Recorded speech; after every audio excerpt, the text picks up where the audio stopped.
Hi, I'm Pete McCall, and welcome to episode 67 of All About Fitness. Episode 67 is going to be a quick fit tip. However, I did this one a little bit differently.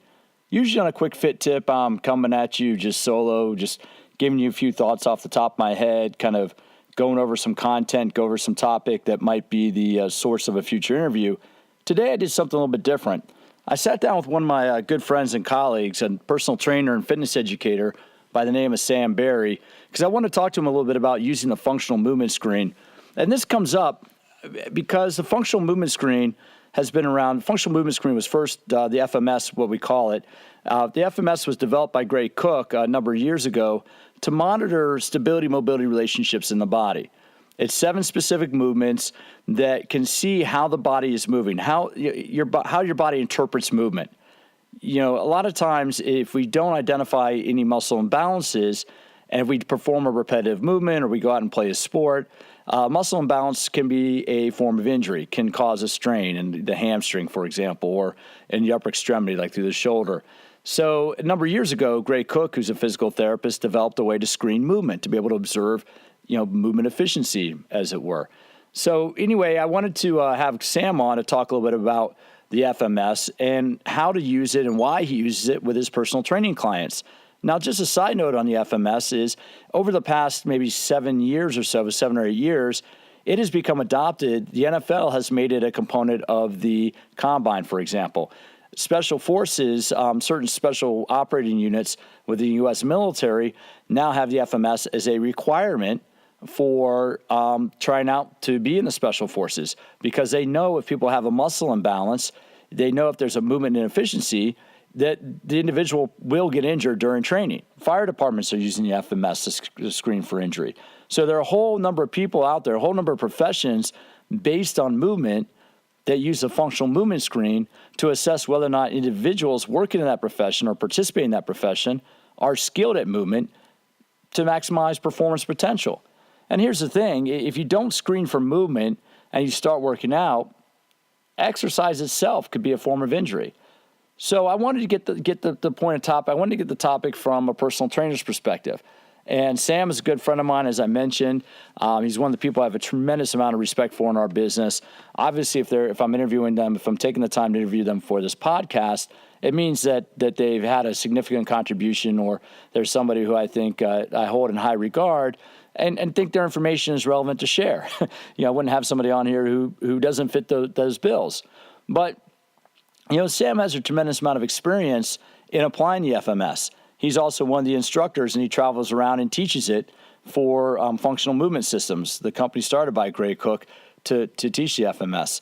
On today's quick fit tip, what I wanted to do was have a little discussion with Sam about the FMS, what it is, and how he uses it in his training programs with his clients, and why you should be paying attention to how you move in your workouts.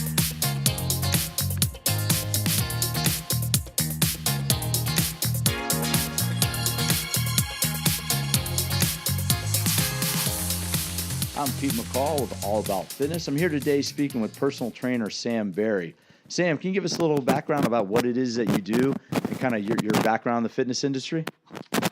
I'm an educator for American Council on Exercise. I also work with functional movement systems, master trainer for both groups.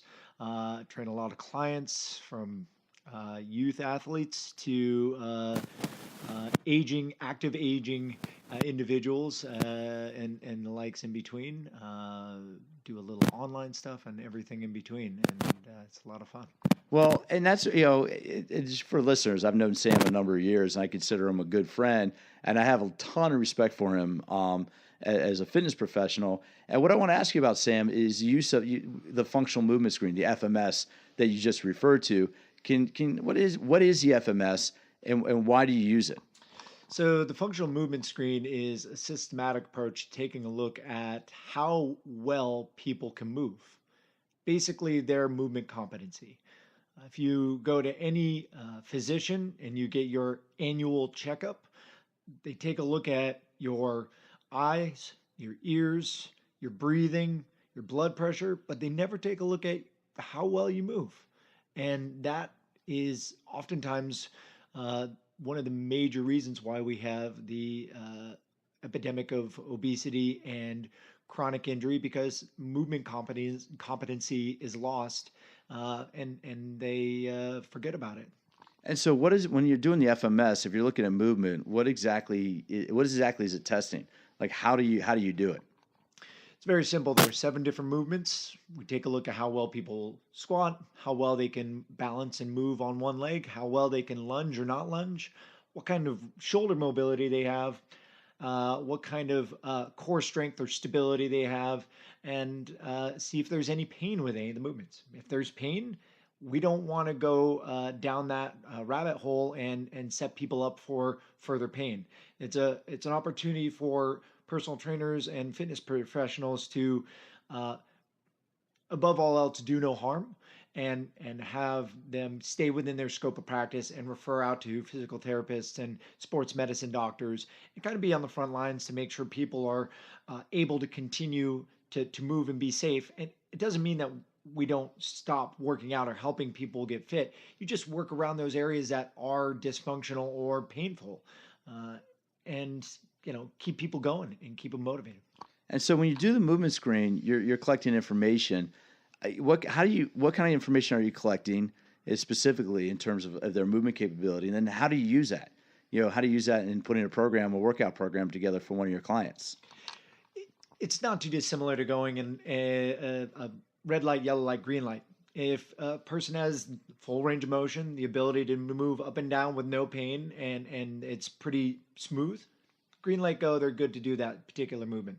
There might be a little kind of hitch in their giddy up, or they might lose their balance or not be able to go a full range of motion, but it's not painful. It's kind of a yellow light. So we work on maybe focus stretching or different kinds of foam rolling or trigger point stuff. And if there's pain, we put a red light on there and we just avoid those movements until that is non-painful and have them working and complementing your work as a trainer with a healthcare professional like a physical therapist, a chiropractor, or a sports medicine professional. And then, so you do the FMS. We were talking about this a little bit earlier. You do the FMS with all your clients, and what's their reaction to it? I mean, how do they respond when you first have them do those movements? I don't put it on a pedestal. I just tell them I need to see how well you're moving so I can set you up for success. And that's what it is. We go through it. It takes no more than 10 minutes. And it kind of provokes some thought on for them and make them realize, wow, I didn't realize that was as tight as it is. Or, oh, I thought no, that makes sense why it's so hard for me to balance on this foot to put my pants on in the morning. Or now I know why it hurts when I roll out of bed this way. It provides a great kind of aha moment for people in their activities of daily living. And so, what type of populations? I think this is really interesting with the FMS. Like, what type of populations use the FMS right now? I mean, besides the general population, like your clients, I'm thinking specifically like athletes, workers, like the type of people that use it. And what information is it providing? So it's now being used in most professional sports at high level tactical operations like Army, Rangers, Navy SEALs, and the likes. They're using it in a lot of fire departments. I know Orange County Fire Department uses it as a standard operating procedure for making sure that when they're having somebody that looks fit and strong come in, and if they can't move, they're probably not going to be able to sustain the rigorous demands of their boot camp of sorts, their training. But it's growing out, and you're seeing a lot of fitness centers now using that as their standard operating procedure. Places like Equinox, now the Bay Club in California is using it. They're popping up more and more often, and it's going to be, in my eyes, the future of the standard of movement competency for, I hope, all fitness and wellness kind of centers, both for personal trainers working with clients, but also for physical therapists to clear people to be ready to go back to their sport or activity. Well, isn't this because I think what happens, Sam, and I might be wrong, but I think what happens is people don't realize how complex exercise is. right? I think a lot of people, they just think, hey, I'm working out. I'm sitting in the machine. I'm pushing, pull, I'm whatever. I'm doing whatever. They don't respect, and I don't know if that's too harsh, but I don't think a lot of people respect the amount of work that goes into actually being able to do a good workout, or the amount what needs to go into to doing a good workout. Like, what would you agree, or what's your take on that? There's so many things that people have on their mind that it's hard for them to, take that moment and say, this is what I'm doing, and appreciating that movement, and being in that moment, and being present with what their body's doing or not doing, or what they're feeling or not feeling. There's a lot of movement amnesia that happens through their life, from stress, from injury, from trauma, both physical and emotional, to gut health, to sleep deprivation. The last thing there, people that are getting into fitness and trying to get active again want to worry about, or quote unquote worry about, is um, how quality my movement is. It's more of a quantitative or a quantity thing than the quality thing. And that's where I think a lot of people don't realize that, at its base, exercise is a function of movement.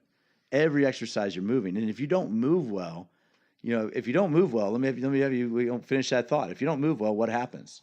You're going to, it's not a matter of if, it's a matter of when you break down. Simple as that.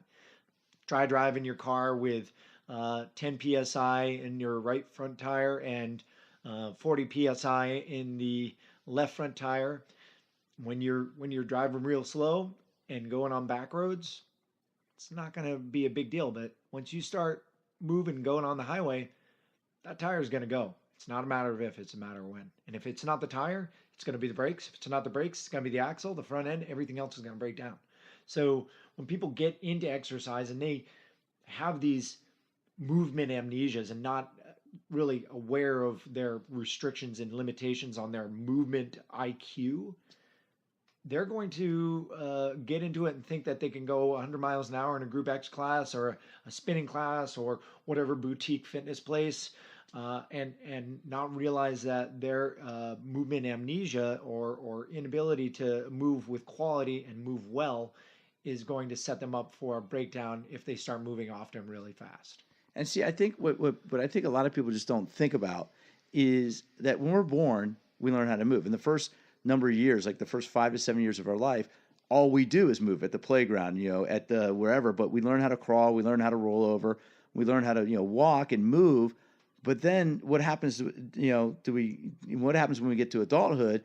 And what is this kind of movement amnesia you're referring to? Nobody coached us on how to move, how to crawl, how to squat, anything. We started on the ground and we had gravity that taught us. We get to fast forward to puberty, and we're told that it's not acceptable to let our bellies hang out. And we start to forget how to breathe properly. You try to ask somebody now that's had the inability to breathe in their belly to breathe in their belly, they have no idea what you're talking about. You look at any toddler or anything like that, they just breathe really normally through their diaphragm, and so that's the kind of foundation. That's the start of it, and then they are trying to learn how to walk, and they have these growth spurts. As we have these growth spurts, we lose certain abilities to squat, or lunge, or bend and touch our toes, it's almost like trying to walk around in clothes that are 3 times too big for you, and trying to figure out that this is the right way to move, or it is the way I move, and that's okay to move that way, but it's not. So I guess I don't know what else to say about that, but you got to kind of reprogram, and it's like putting a new operating system. When you get a new phone, you don't go and use the old operating system. You have to reboot it and start turn off the computer, reboot it, and then let that new operating system kind of work its way out and figure out all the kinks. And that's getting good movement IQ and movement competency. And then you can open up as many files as you want and go and blaze through as many pages of Netflix or YouTube and everything. If you have a good operating system, all those things aren't going to bog down your computer and slow you down or crash your computer. And so you work with clients of all ages. I mean, you kind of referred that to you. Have you seen your older clients, specifically like 50s, 60s, 70s, when you've screened them? Have you seen their movement improve? And how's that changed their life?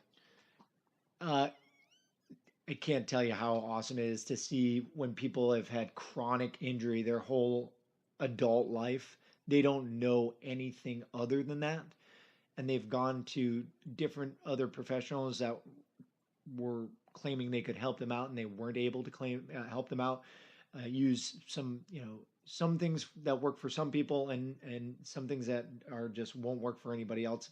And just they were guessing. They weren't using a systematic approach to uh, breaking down what the real issue is. You get somebody to realize that we can just put you on the ground and do a couple very basic exercises or movements and have them do it often and create a habit out of it, just like any other habit that we're trying to either create or break. You have to do it enough to reinforce that. And once they can touch your toes for the first time, or they can lift their arm overhead and they don't have pain, it's such a liberating experience for them, and uh, it's why I keep doing what I'm doing. And I think that's an important thing for people to realize is that exercise isn't just a function of trying to look good. You know, we were just talking about that. In your point of view, why should we work out? Because what were you saying about exercise, right? I mean, you know, why should we work out? I think a lot of people, you know, lose sight of the forest. You know, they lose sight of the trees because they're you know, what's that phrase? Lose the forest because of the trees. Yeah. I just killed it, so I don't know where I'm going. What I was trying to say, but I think a lot of people don't consider good movement as a part of why they should, you know, why should be doing that. But why is that such an important thing? We were just talking a second ago. Let's be clear. I'm a fitness professional, but that doesn't mean I like to exercise. Working out, it's hard. It's not comfortable. It's something that I don't like to spend all day doing.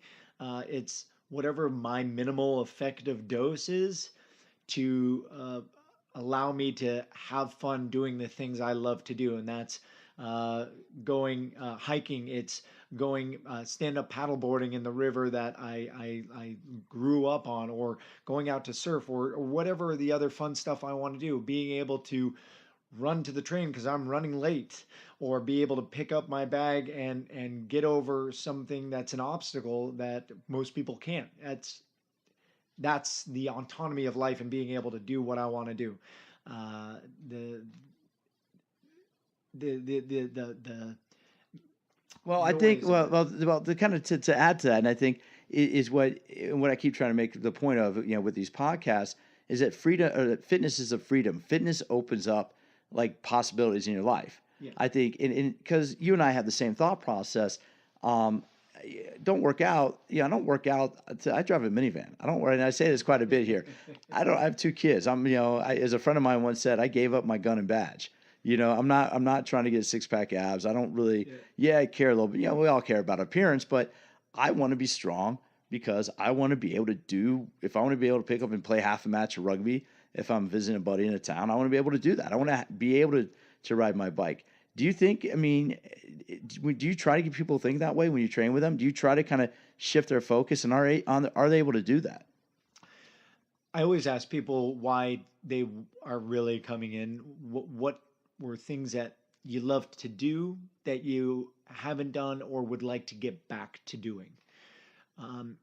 There's a really great book, The Rise of Superman, that I recently read, and it's all about the state of flow. And at some point in our lives, everybody's had that point where time stands still, and you feel like nothing else is around you. You've got this quiet space that we all kind of strive to get. We don't know how to get there, but when we get there, it's this amazing spot that is so euphoric that we're always trying to chase it. If people can get back to that, and that's why you have to ask them about what's really something you had a lot of passion, whether it was a guy that I used to surf a bunch in his 20s, and he's now a dad of 2 kids, and his back's all messed up, and his shoulder, he can't bring his arm overhead, and he just wants to be able to go out and paddle again. That's something I want to be able to do. Or a client of mine that wants to play tennis, but she just can't stand up vertically because she has chronic low back pain. Getting her to be able to balance on one foot again and making huge strides in their ability to get to these milestones to ultimately get back to what they love to do. That's all it's about. And I love the fact you mentioned flow state, and you're one of like 2 or 3 guests I've had, because I interviewed John Wolf from On It, who actually told me about that book, and I read it. It's had a huge impact. And I think, from what I've read about flow states, and this is what you do, I think this is what you're talking about, is we want to focus on the process, not the outcome. We want to focus on challenging ourselves, and that's a part of intrinsic motivation. So I think if you exercise, you should exercise. Like I actually like to exercise, but I enjoy the process of exercising. I enjoy learning something new. I enjoy, kind of like playing around with it. It's fun for me. It's fun for me. It's kind of like a recreational playtime. Yeah. I'm not doing it for the outcome. I'm doing it because for me, I find enjoyment in it. How important is it to help people kind of like appreciate that process? And when they do you see a shift? Do you see how they change? Yeah, absolutely. When you take the task out of it, and the 3 sets of 10, and then move on to this, and the mundane, mind sucking part of the process of working out, and challenge them to the point that it's not about muscle fatigue, but the process of quality in the movement and the thought that they have to put behind it, and put them in a place of self-limiting, that they have to get into some level of flow, whether they're trying to balance on one foot and pick up a piece of paper down in front of their feet, or carrying a kettlebell with the bottom up and not letting it fall over, to being able to do a Turkish get up with perfect form, and have just a yoga block on top of their fist. Doesn't matter about the way, it's them being in the moment that they're in, not thinking about what their kids are doing or what they have to do when they get back to work, getting them out of their head. I think that's a huge part of the art of being a trainer, and getting people to kind of drink the Kool-Aid, as your wife said. You want them to kind of not just come to you because they have to, because they want to, because there's something exciting that's going to happen in that moment, and it's going to take them out of their daily rituals that are, whether they want to be there or not. And I think that's so powerful, because when people make that switch, and I've seen that, when people make that switch from exercise for the outcome, and instead make it part, and they focus on the process, you really do see them change. Well, man, I appreciate your time, dude, and I appreciate everything you do, and I certainly appreciate your friendship. So thanks for stopping by. But before we go, can you let people know how to follow you, like social media and stuff? Because one thing, Sam, and I love you, dude. I love you. But the one thing, and this is one of the things, when you get somebody, this is one of the things I really respect about Sam. He's so focused on like helping clients and being a great trainer, that he's not, he only this year he got on Facebook and Instagram. So he's not one of these guys out there promoting himself. He's not one of these people doing all these like, look at me. You have a hard time with that, right? But if people do want to follow you on social media, because you put a lot of good content, you do put good content on there. How could somebody follow you? And do you have a website? I recently joined the Facebook and that other thing they call Instagram. I was obviously a late bloomer on those 2 things, but yes, I have. You can follow me on Sam Berry Fitness. I've got both Facebook and Instagram, and my website is also the same, samberryfitness.com. And you do online personal training in case anybody wants to reach out and kind of learn how to train for the process. You do online personal training as well, right?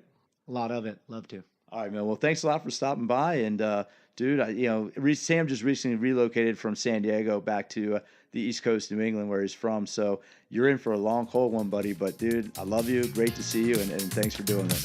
Thanks, buddy.